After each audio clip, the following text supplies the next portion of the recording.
It's the Trump administration versus the courts in the case of another migrant deported to El Salvador. Federal judge ruled that the administration violated a previous court settlement when it deported a 20-year-old who entered the U.S. as an unaccompanied minor. Okay, you would think this is the biggest news story ever. A Trump-appointed judge, Judge Gallagher, has ordered the Trump administration to return a man who was deported from the United States down to El Salvador, and now she wants the Trump administration to bring him back to the U.S. However, I'm scratching my head and I'm like, why are Democrats not talking about this? I think I know why. Activist judges aren't slowing down in the courtroom. Another one just ordered the return of a second criminal migrant deported to El Salvador. On January 6, 2025, Christian was convicted in the 482nd District Court at Harris County, Texas, for the offense of possession of cocaine, a Texas state jail felony, said Robert Cerna, the acting field office director for enforcement and removal operations. Now here's the thing, don't take my word for it, go do your own research. Almost nowhere in any of these left-leaning articles do you hear about or read about the prior cocaine conviction, which to me seems rather important to throw into a story if the Trump administration is going to justify sending somebody to El Salvador. Of all the news articles, if you go to the ABC News one, they seem to be the only organization who actually talks about it. Federal judge ruled that the administration violated a previous court settlement when it deported a 20-year-old who entered the U.S. as an unaccompanied minor. Senior reporter Catherine Falter is following the latest out of Washington here.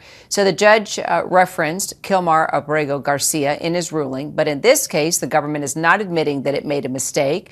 Let's talk about the differences here in both cases.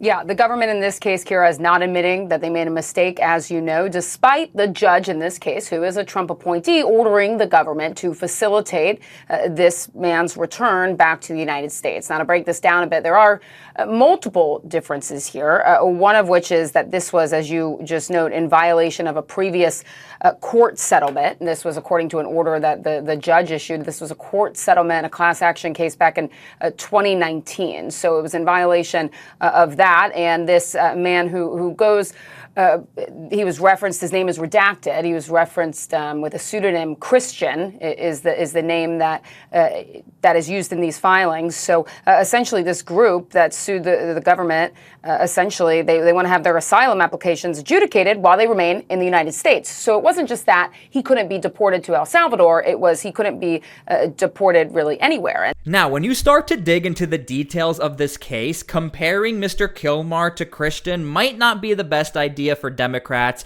and this is probably why we are not seeing it. I mean, literally, I almost cannot find anybody talk about this. This is because on January 6th of 2025, Christian, again, we don't know his real name, but they're calling him Christian, was convicted in the 482nd District Court at Harris County, Texas, for the offense of possession of cocaine. And I looked up all of the laws. Again, you can go do it yourself. This highly can affect your status for seeking asylum. Look, if you're seeking asylum, we would expect you would be a good citizen and not start to break the laws, let alone a federal law. Nonetheless, he was also still deported under the Alien Enemies Act, and we know the Trump administration has the complete legality to do this. So once again, I'm just trying to complete my case here that this is why we are probably not seeing any Democrats talk about this, let alone try to talk about Christian and Kilmar in the same sentence.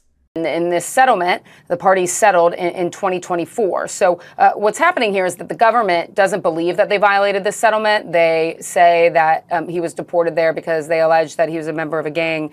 But either way, this tees up another court battle, specifically in terms of the U.S. negotiations with El Salvador, in terms of returning him back to the United States. It's the second known person, at least that we know of, where a judge has ordered a migrant to be returned from El Salvador to the United States. We'll see how this plays out and if the government will, in fact, negotiate with El Salvador.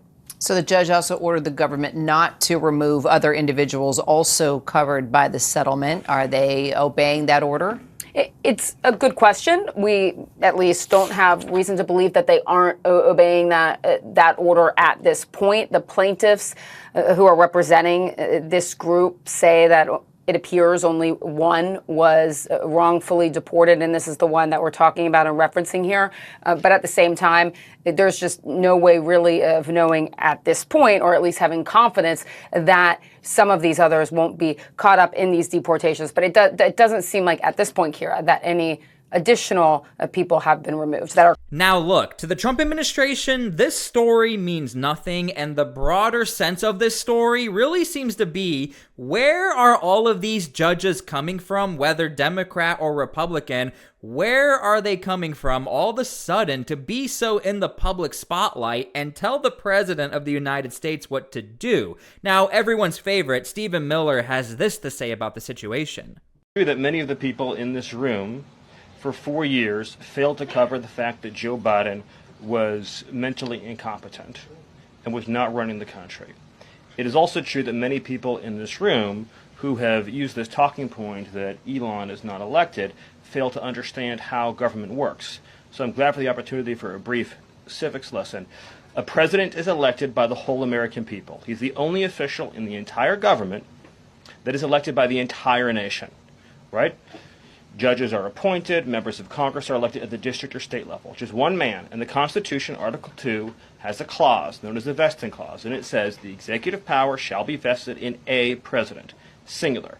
The whole will of democracy is imbued into the elected president. That president then appoints staff to then impose that democratic will onto the government.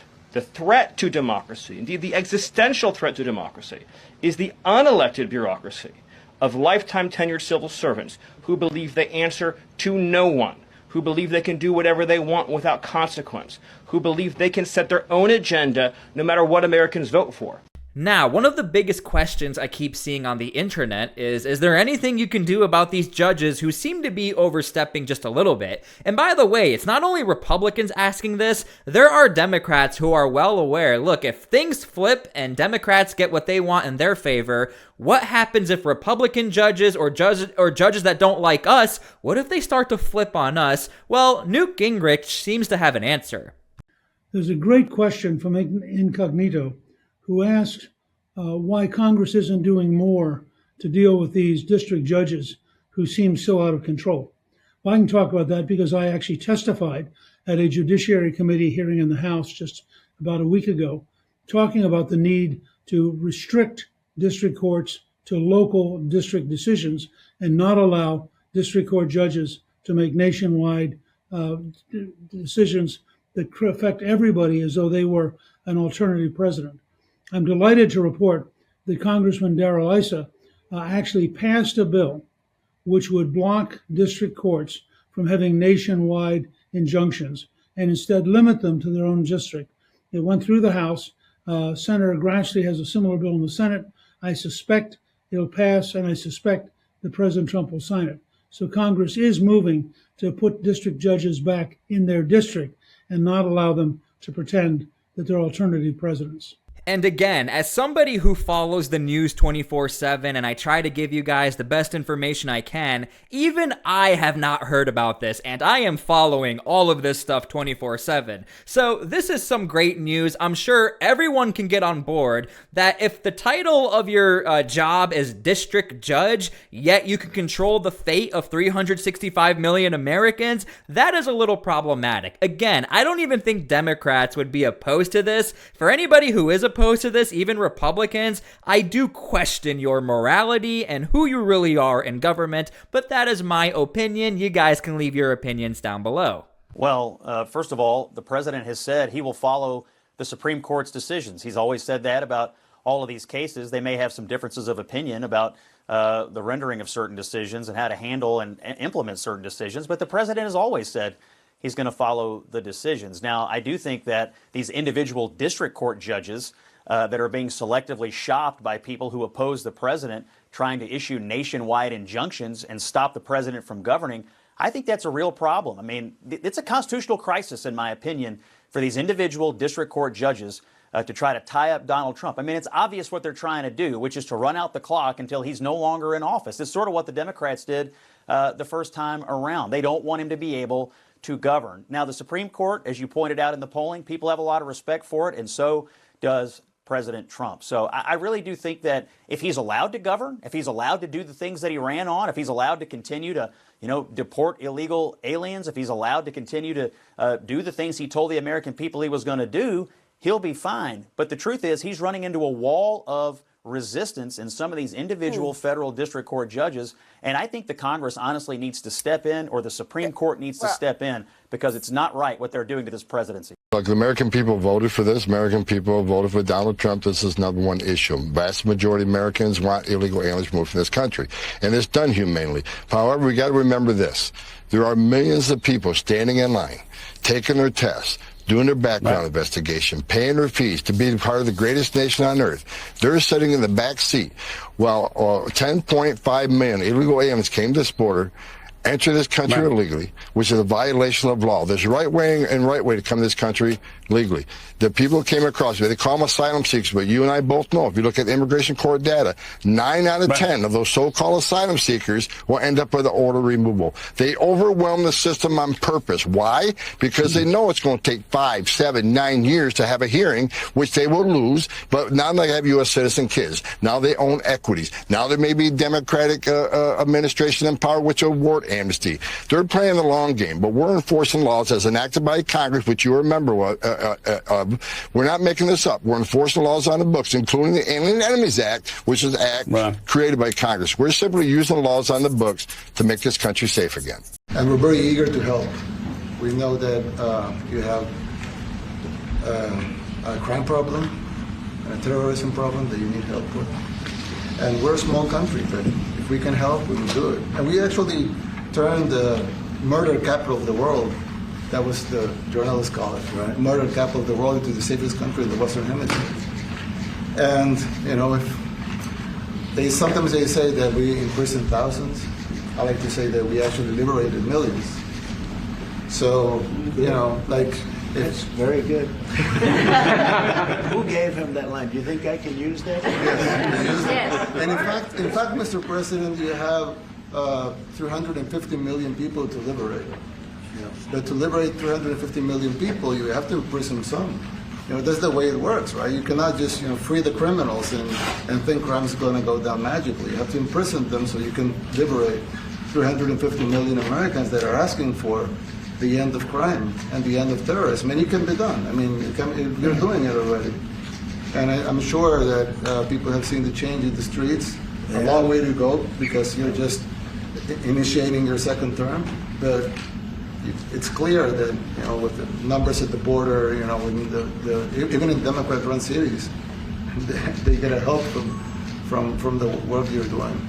So I'm really happy to be here, honored, and eager to help. All right, if you are still watching the video, I really do appreciate it. Thank you guys for being here. I'm sure we will get more and more information on this video. It's actually a little difficult because a lot of headlines are a little misleading and the content of the media stories are misleading, but there is so much going on right now. I mean, you have judges being arrested left and right, it looks like. So thank you guys for everything. God bless, and we'll see you all later.